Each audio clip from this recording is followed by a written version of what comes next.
Morning, friends. Beaver here.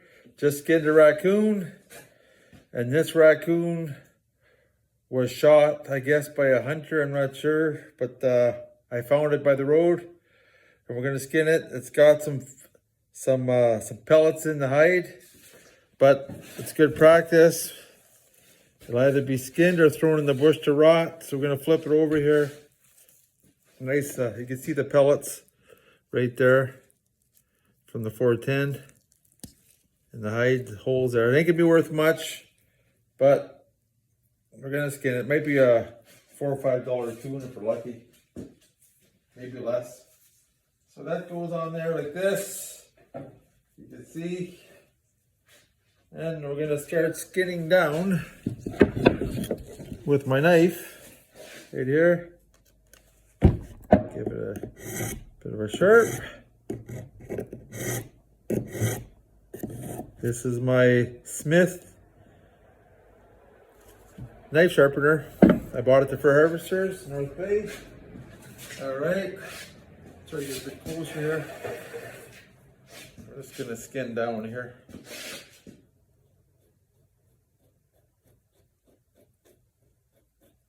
The thing is with coon, back in the day, raccoon used to be one of the biggest furs caught back in the day when I started working at the OTA back in '83 as a laborer, and we had 50,000 coon, sometimes more. A lot of them from the United States, but they used to bring good money, as much as a beaver. Now it's leveled out a bit, but a good coon, a good Ontario coon could still bring you 30 bucks, which to a lot of people ain't much because they got the big time office jobs and making 100 grand a year. But to someone that enjoys the bush, enjoys trapping and other things, it's a great pastime. I don't think there's too many people that make a living trapping anymore. I think it's basically a hobby. A lot of the old guys are dying off. Like I said, my brother's Trapper Joe, he's laid up with a hip issues right now and back issues. One of the best trappers ever. If you ever want to buy some bait, Northern Ontario, Trapper Joe is a place to buy minnows, leeches, whatever you need. Family-owned business. Him and his two boys.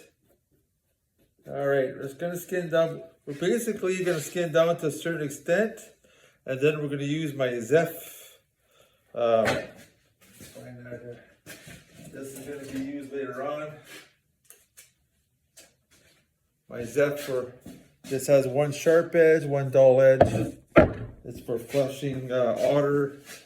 I'm trying to go down a bit more here. Thing is with coon, you want to try to do them fast because they're not worth much, but I'm just trying to take my time here. We got pellets in the hide, so I was trying to take my time and do a half decent job.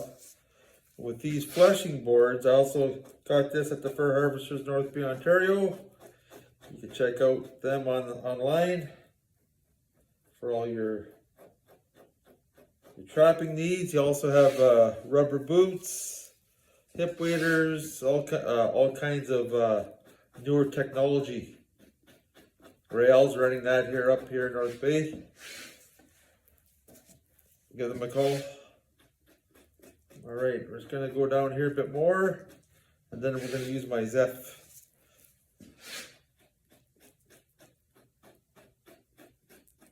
It's always good to have a sharp knife, because if you don't have a sharp knife, then you're dealing with other issues with skinning. You're pressing too hard. It's like cutting wood with a dull chainsaw. You ever try it?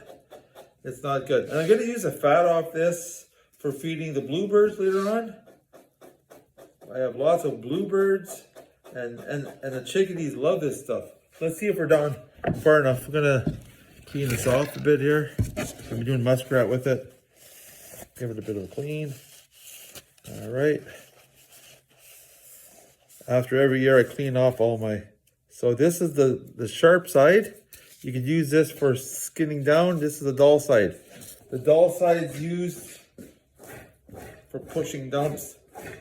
If you can see, I'm pushing down, using my weight and pushing down.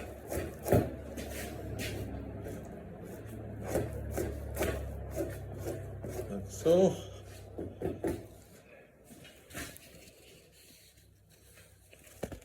And we'll give it a spin. A lot of people don't like the smell of coon fat, but doesn't bother me. A friend of mine who won't do this. He just says it stinks too much. Thing. Push that fat down. Going all the way around.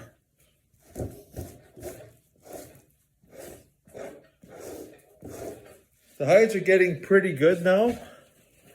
The season's coming on good. And the hides are getting pretty prime. I'm going to do around the leg here. Still see that. Make sure you got it on camera. Put it on the leg.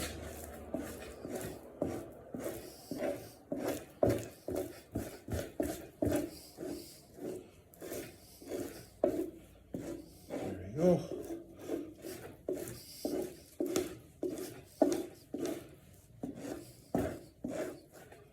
You see how that's getting nice and clean. Give it a turn. See all the fat sitting up here. The Zeph should take that right off, no problem. There we go.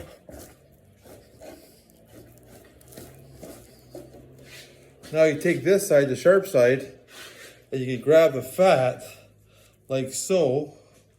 You see that? You can grab the fat with the sharp side and just cut it off like this. And this is what I feed to the bluebirds. The chickadees, all different birds. I'll go hang that on the trees to lead off that for weeks. Okay, let's turn this around. And right here we got the same thing. We're gonna push down and clean. You can see the holes here coming up from the, it looks like a 410 bird shot.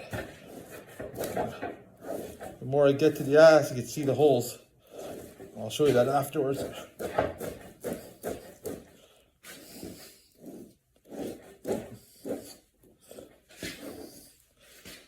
Okay, clean that off.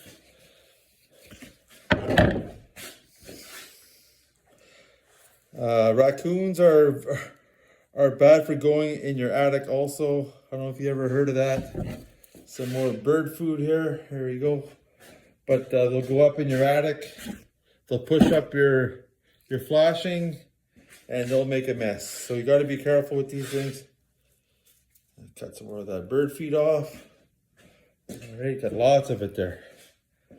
Okay. So basically I'm going to just keep going here. Pushing down.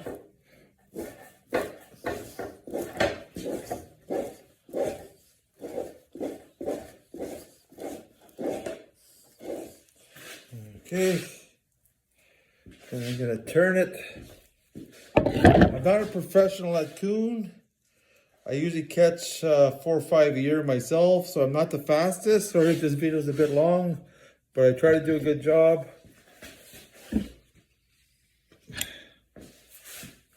Okay, let's go down here now.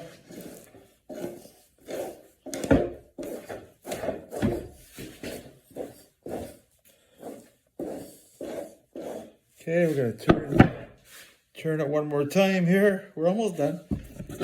Okay. Going really good. Very happy with it.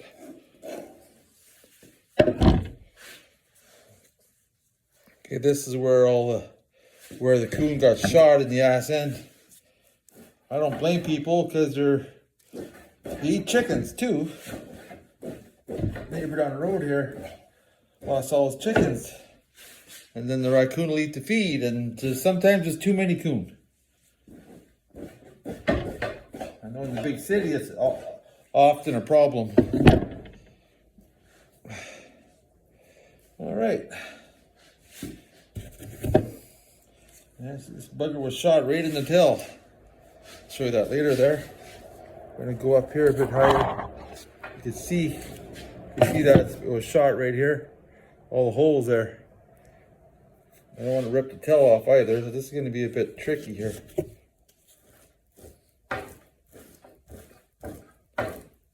When you're doing animals that were shot and so on, it's always harder to do because you're dealing with damage to the flesh and other places on the animal. So it's just very hard to deal with because if you rip off the tail, and here it's on the verge of ripping off because it's got about 30-40 holes in it.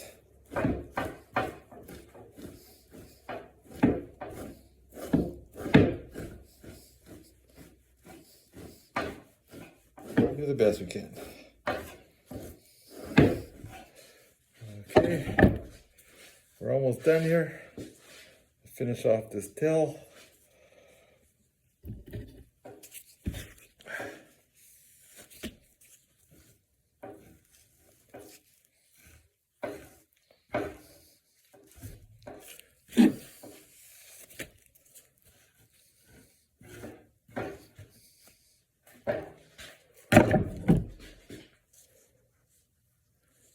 Okay.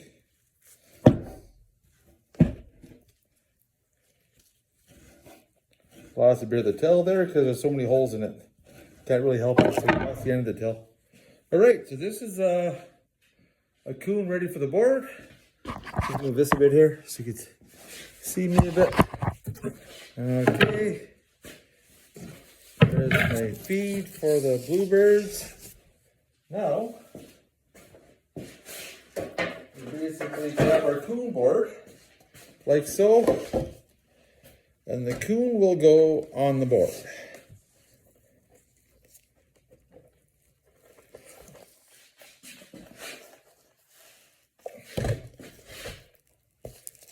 Okay.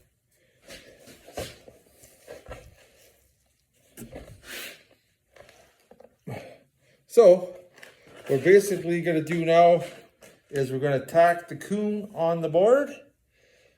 I have these little metal tacks here, and they go along the sides. You can see the damage in this one from the pellets, so it's going to be a slight damage. But I just wanted to do a video for you. So this is ready to go, and I'm gonna put it on the board, bring it down to the stretcher. Let's go for a walk. We're gonna go feed. There's another coon. Do that one after. That one's okay. This is what I do here. I got branches outside like this. Let's check this here. Got my branches outside. And you can see that. I take the fat and I'll throw it on the branches like so. And you'll see within a day or two, the bluebirds will be out and other animals, and they will feed off that. And they'll get energy for the winter time. All right, that's all I got for today. Have a great day on the Beaver. Be safe. Balls out.